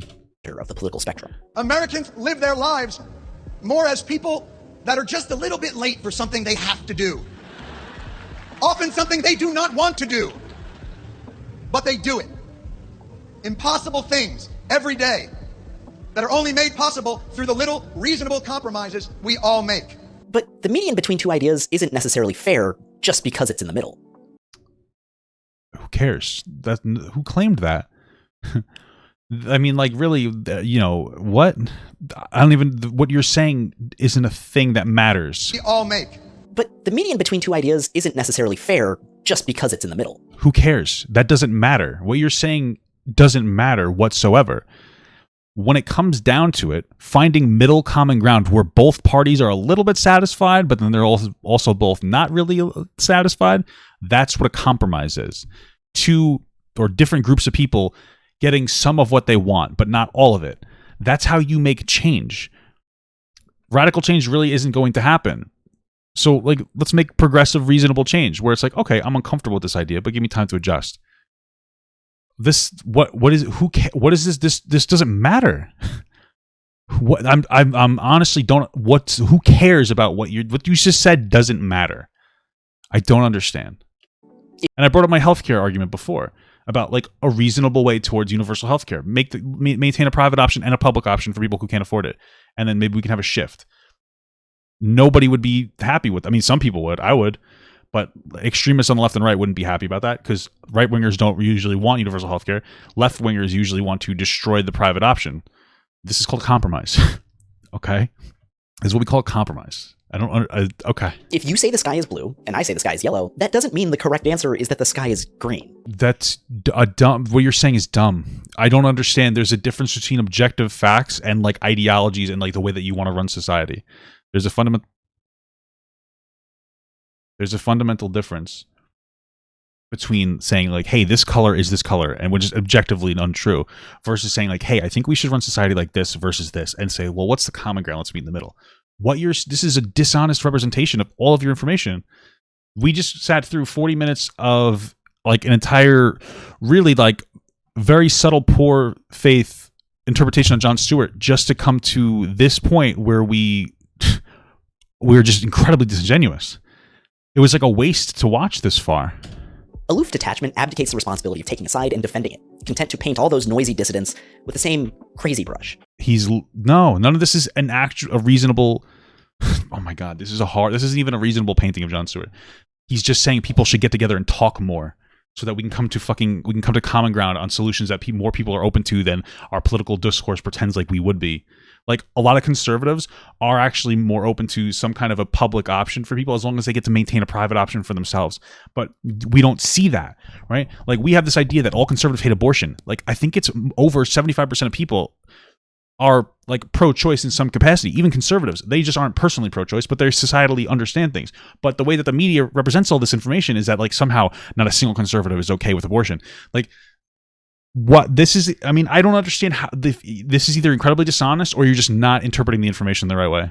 And yet, if you look at the movement itself and you see where folks that were part of Occupy have landed today, it's like they're everywhere, right? They're part of nonviolent social movements. They're making a tremendous political difference. But at the time, and maybe this is also sort of a criticism of Gen X, because right, that's Stewart and that's me, which was just this sort of baseline skepticism, like, you guys, what are you doing? Right? We don't recognize this. Forget the baby boomers. My real enemy There was no criticism there.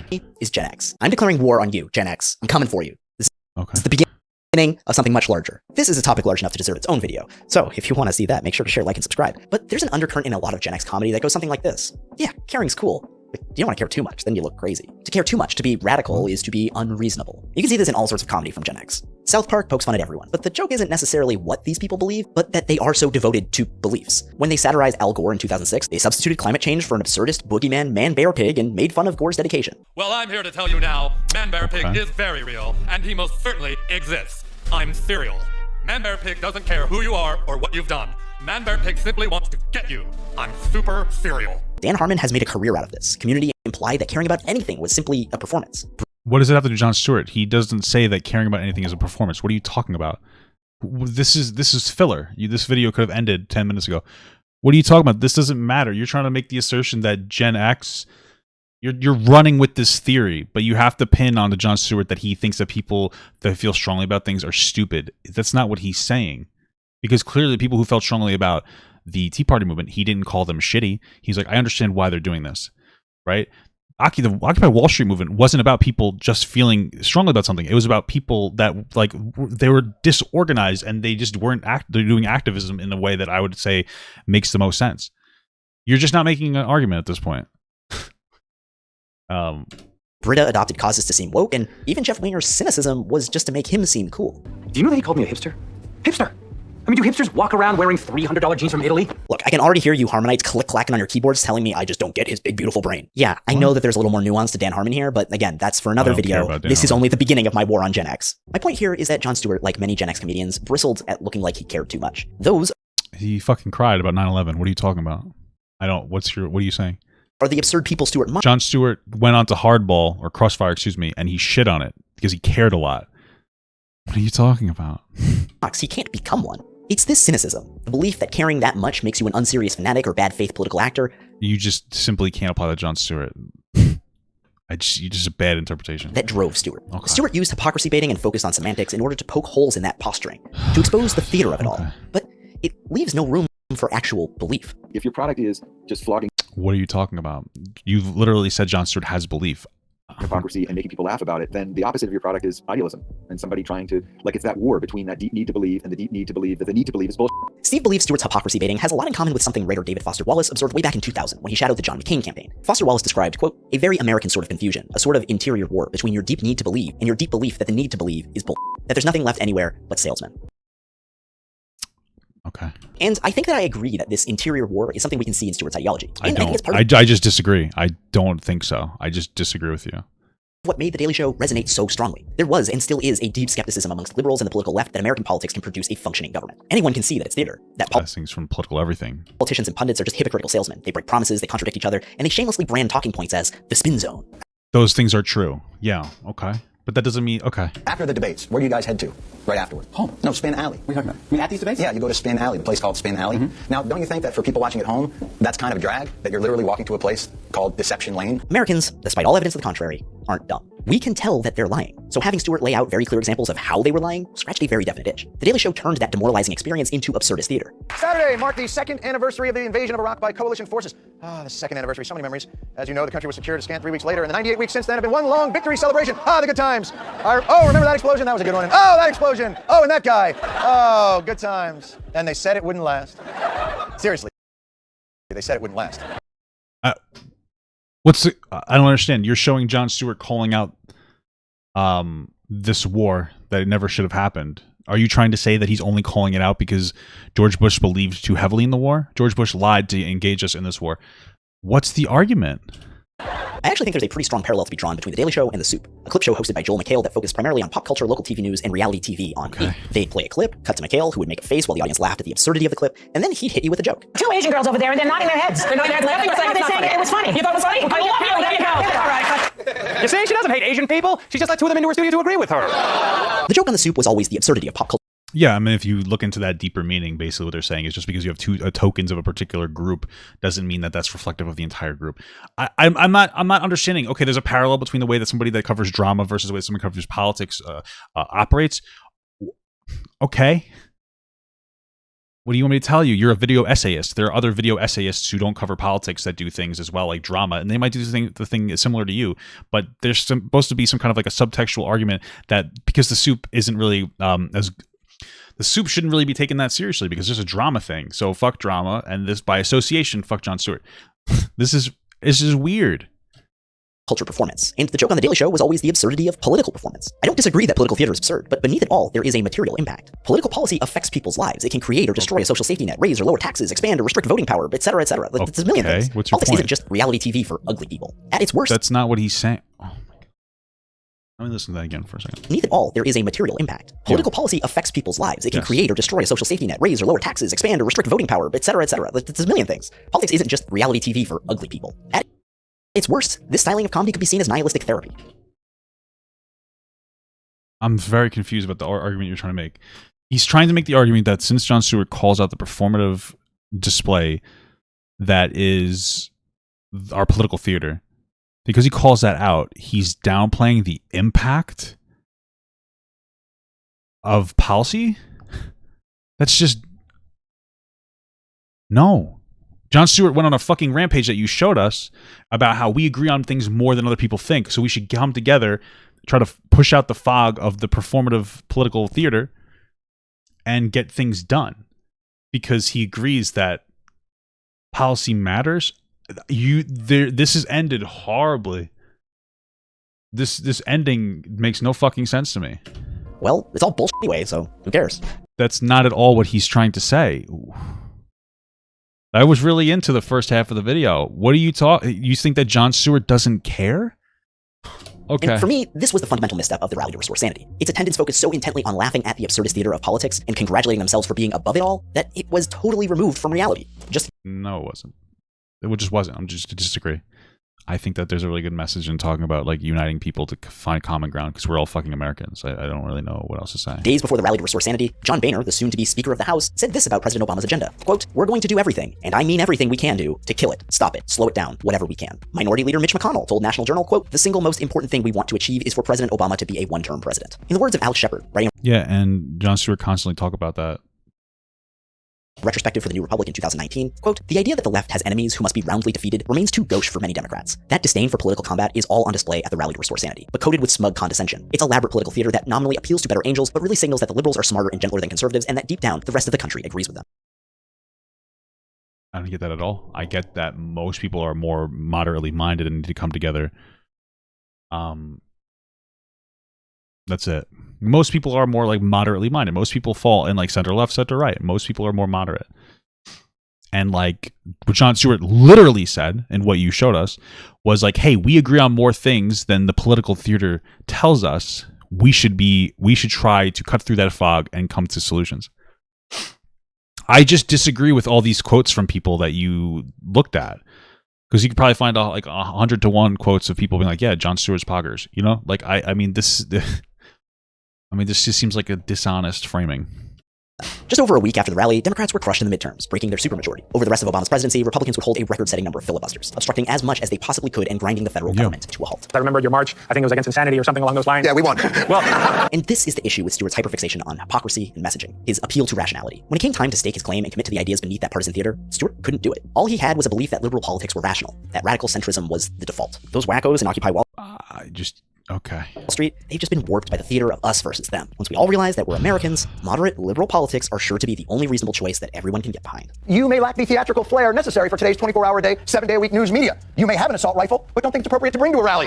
Filled with your unarmed citizen brethren. You may be interested in a topic, but not dress all in pink, cover your hands in fake blood, and act like you snuck into a meeting that's public in the first place. Yeah, this is like what we call like performative shit. Why I don't like this idea usually from like leftists that there can't be criticisms of the ways that things happen. Like there can be criticisms of the way that you do activist movements. Things like optics matter. When you see something that's like obscene and outrageous, people tune out. right? The reason why the defund the police movement is shit is because it's called defund the police instead of reform the police. And then people will go like, well, yeah, but you should defend. I understand the policies of like, oh, we should reduce costs in one aspect of the police and maybe do more social programs. But guess what? Social programs aren't going to be as effective as you want them to be. We should still implement them. 2, we need more money. You need more money to the police for body cameras. Like, yeah, this is just the reality. Like, yeah, ideally we would take money away. It's just not going to happen. There's strong police unions. It's just like the optics matter. I don't understand like what this whole entire argument seems to be, an argument that I do hear from leftists sometimes, where they will have obscene fucking ideas like defund the police, and they'll have a horrible, like the fundamentals of we need to fix the police are there and they make sense, but it's just full of diarrhea garbage that doesn't make any sense. Because you would, like I just explained before, you need to actually increase funding to police for more transparency, like for body cameras. And then when you criticize it as a moderate progressive, you get shit on because it's somehow my responsibility to fine-tune your worthless presentation for a half-cocked idea. There's a heavy level of entitlement in here. It's fucking it's insane and it's infuriating. It's interested. Mobilizing 200,000 largely liberal people only to have Democrats be roundly defeated in the 2010 midterms by a party intent to obstruct any kind of policy whatsoever probably should have felt like a demoralizing failure. But you can turn on The Daily Show, laugh about the sad state of democracy, and go to bed having experienced some small catharsis. It's Are you saying that we don't have a sad state of democracy? kind of defense mechanism of girding ourselves against the darkest parts of our political theater. Here's Steve again. People on the left take the other position, not to get outraged and have that righteous anger misplaced onto people of color or poor people. That's what the right. The left sort of says, "Oh, this is so depressing. This is such a bummer. Let me see if I can have Jon Stewart be my champion, or John Oliver, whoever, and at least I'll see there's one person who sees it as I do, and who can make me laugh about something that rightfully should both make me cry and also have me on the streets in a full rage with a sign, saying pharmaceutical executives should be treated most properly in The Hague." And in a way, the left is hungry for that, because underneath all of our sniggering and laughter is a deep heartbreak that somehow government is no longer a force for good in the lives of people. They can't get even basic stuff done. They can't get a budget passed, let alone protecting, comforting the afflicted and afflicting the comfortable. So how is this a criticism for Jon Stewart? Stewart is the person, in my discombobulated formulation of it, who comes along and is able to say to people like you're probably somewhere in your 20s or 30s, hey, all that noise in Washington, D.C., I'm going to give you that in like 20 minutes a night, and you'll laugh, and you'll be able to sort of deal with the fact that your generation is inheriting a totally dysfunctional democracy and government that is probably going to lead the species to the brink. And that's kind of too heavy for you. So let me do it in 20 minutes with lots of laughs. Oh, so the point is now what we're saying is that Jon Stewart is making the horrors of the world palatable, and he's really just conditioning us to feel like it's not that bad. Oh, God, this is incredible. I don't even know what to say anymore, dude. I'd say I want to tune out, but I have to finish this. The problem with that, though, don't we deserve that kind of release? Is it so bad to be entertained? Entertainment's always been a release for the horrors of the real world. Educated at the same time. A common critique of The Daily Show from the left is that its very structure generated cynicism and apathy. By reducing political dysfunction to entertainment, it trivialized it. Something that we should react to with deep moral outrage, the argument goes, was turned into a joke. All that was asked of its audience was to show up, whether that was each night to a Mesopotamia segment or to the rally to restore sanity and or fear. Let's just not talk about anything. The argument is what I just said, that it's because it's like entertainment news, it's more palatable and it makes people tune out. They're like, oh, it's not so bad. This isn't so bad. No, I disagree. I think it's actually reasonable advocacy. Listening to Jon Stewart has educated me on a lot of things. I think most people feel that way. Jon Stewart didn't desensitize us to the horrors of the world. You want to know why I know that? Because the world sucks really bad. It's fucking terrible, okay? We've all been there. We all know it. And we sit down and we can consume more of it in a more palatable sense when most people will tune out. Most people tune out, okay? Most people will tune out of the political conversation because they just worked 40, 50, fucking 60 hours in an entire week. They work 8, 10, 12 hours a day where they're going to a job and they're feeling disrespected at every single moment through the way that their managers deal with them and the amount of money that they're getting paid when they deserve more. And their managers feel the same thing, which is why they take it out on their staff under them. And then it's just a continuous cycle of people feeling like shit and shitting on other people. And we get home and we tune out to news. We don't care anymore, because everything is just so fuzzy and it's so frustrating. So we look for these entertainment sources, of course. This made it more palatable. This makes it more palatable than tuning out. That's what I'm trying to say. So you come home and you're like, oh, I'm going to watch Jon Stewart and he's going to talk about something political, even though I'm like brain fried. But like, I actually really enjoy this. When I normally would have just tuned out. Because if I go to fucking Fox News, it's going to be insane. Or if I go to even CNN, it's going to be fucking insane. You're not going to get like reasonable information. I don't know what you're saying. He doesn't do fear mongering. He's not disingenuous about his presentation of information. He's being honest, and you disagree with that, and that's fine. But you're trying to make this argument that because you disagree with some parts of it must mean that there's some conspiracy-esque level of what he's doing in this way where he's like having a profoundly negative impact. What you're saying is that nobody should do anything. We shouldn't do anything. Any television show that speaks about racial injustice, we shouldn't do, because fundamentally, all it's doing is it's watering it down and it's turning it into something that's more digestible for people so that they can be like, that's not so bad. That's your argument, is that we shouldn't have social justice issues in anything. We shouldn't talk about any gay rights or black rights or the rights of any marginalized group, because all you're going to do is desensitize us to the horrors and the tragedies of these things that are happening. I don't understand. I just don't understand. I just don't like this. This train of thought can be traced back to influential writer and critic Neil Postman and his book Amusing Ourselves to Death in 1985. He claimed that television was inherently focused on presentation rather than understanding, and thus everything that was filtered through a TV screen was reduced to entertainment. They go back and they say, look, if satire could do anything, then the satirists in Nazi Germany would have. We've always had forms of entertainment that's obviously you need to have a focus of being entertaining. I don't understand how we've gaslit ourselves into thinking that these things don't matter. That's like saying oh, you make content on YouTube and you get paid, you're a bad person. Well, no shit. A motivating driving force for making content is that I get paid. It doesn't mean that I've fundamentally destroyed every aspect of what I'm doing. If you don't have a message that's palatable and entertaining in some capacity, nobody fucking listens. Then you can't do any advocacy for anything. Everything has always been entertaining in every capacity when we're always doing things. And the reality, though, is that Jon Stewart's calling out that entertainment factor. Not just the fact that it is entertaining, but the fact that it is intentionally entertaining in a way that ruins politics. Politics should be boring. Here's the reality, right? And you can say, well, Jon Stewart's entertaining. Okay. It's political satire. And it's so funny that he did political satire when our entire political system is a fucking joke. I don't understand how we've destroyed nuances in these entire situations. You've cherry-picked a few people that agree with you in some capacity so that you can present your idea that Jon Stewart is a net negative, and I just take offense to that. And I don't care if people are like, well, you're biased. I am biased. I am incredibly biased. This is the starting point of any level of intelligence that I've ever had in my entire life. Jon Stewart, the introduction to Jon Stewart and the consuming of Jon Stewart has been the first step of me educating myself in any capacity on any issue in general. So yeah, I'm going to be biased because the profoundly, I would say, positive impact of Jon Stewart has turned me into somebody, a middle-class American who sat down and didn't think particularly critically about anything, to somebody who tries his best to educate myself on social issues and issues of people that I don't even identify with. And it's just so frustrating that your messaging is well, Jon Stewart is too conservative for me, so I don't like him, and I'm going to do anything I can to disagree with him. That's your whole perspective. Meanwhile, I was talking before about Bernie Sanders. I don't agree with everything Bernie Sanders says. I don't agree with all of, some of his policies are a bit extreme for me, but I think the guy's incredible. And the reason is because I think he's honest, and I tend to gravitate towards honest people. And one of the reasons I think that Bernie Sanders is honest is because of the way Jon Stewart's talked about him.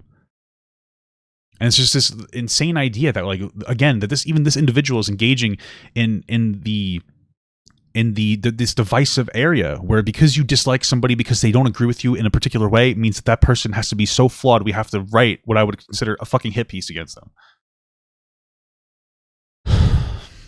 It's made a difference, or the satirists in Russia, Putin's Russia, lots of satire, that would have made a difference, and blah blah. This is that sort of classic left liberal, left progressive, doesn't really matter. Curmudgeonly, this can't be good because the revolution hasn't happened. The facts are really different. But what if I told you that the science of satire indicates that actually it isn't just entertainment? What if I told you that satire fosters cynicism, but not apathy? That cynicism can actually be a powerful force in activism and politics. That Jon Stewart hasn't really changed, but that those activating forces moved his audience beyond his radical centrism. That we don't need him anymore. When I started this project, I wanted to... I disagree. You're just farther left because you're younger. And that's fine. Or maybe you're just farther... That's totally fine. But this idea of this isn't... See, the thing is you're not saying we don't need Jon Stewart anymore. You're saying that Jon Stewart's always been bad. That's what your entire video has been about. I just disagree. I think Jon Stewart's great. I think he's older. And I think that we have a lot more... We have some more... I wouldn't even use the word radical. But we have people on the farther left that are less willing to engage in compromise politics. Same thing with the right. And they just don't like Jon Stewart because he's not progressive enough. To do just one big video about Jon Stewart and then maybe spin it off into a series about other political comedy shows. And I still definitely want to do that, but it turns out that you can't compress 15 years of The Daily Show into one video, so I had to break it up there to avoid making a feature film here. In part 2, we'll talk about the science of satire, the way Stewart spoke truth to power in his interviews, and finally get caught up to the present day, answering the question, What is the problem with Jon Stewart? I put up my full interviews with both Sophia McLennan and Steve Allman up on my Patreon page. They're about an hour long each, and we'll definitely be coming back to them in part 2. But they're great conversations, and you should consider looking at them. Like I said at the beginning of this video, this is all made possible by my supporters on Patreon. This project and my... Yeah, man. I think that's pretty much the end of this. I was here for it when it came to the... propaganda series would be impossible without their support. But they're very lonely people, so you should all join them immediately. In all seriousness, though, Patreon is the only... Yeah, man. I was really with it. I think it was really well put together. I just don't like the framing of Jon Stewart. I think it's disingenuous. I think that this individual has a particular perspective of Jon Stewart, which is fine, and he's promoting it, and I just disagree with it. And that's why I made a video about it. I just disagree with his perspective on Jon Stewart. I just disagree. I don't, especially since I genuinely feel like coming together and being more level-headed and seeing where we can actually agree is a better way to move forward. Because a lot of this screamed, compromise is bad. That's what this said. Compromise is bad. And it takes the position that what you think is right. And what I think is right too. But I'm willing to sit down and have a compromise with people, and have a conversation and compromise with people to get closer to what I want, rather than to say, well, my ideology is right, so yours is wrong. Because you know what? Everybody thinks that. But if you can't articulate it, and you take the lazy argument, take the lazy route, you're never going to make any actual change. Thank you so much for watching, guys, and another special shout out to all my Patreon and Twitch subs. If you'd like to support this channel further than you already have by just watching the video alone, go down to the links below where you can sub on my Patreon, which will allow you to get your name on this beautiful black wall. Or you can go to the Twitch page and you can actually use a free Amazon Prime sub, if you have Amazon Prime, to subscribe. Thank you very much, guys. Take care.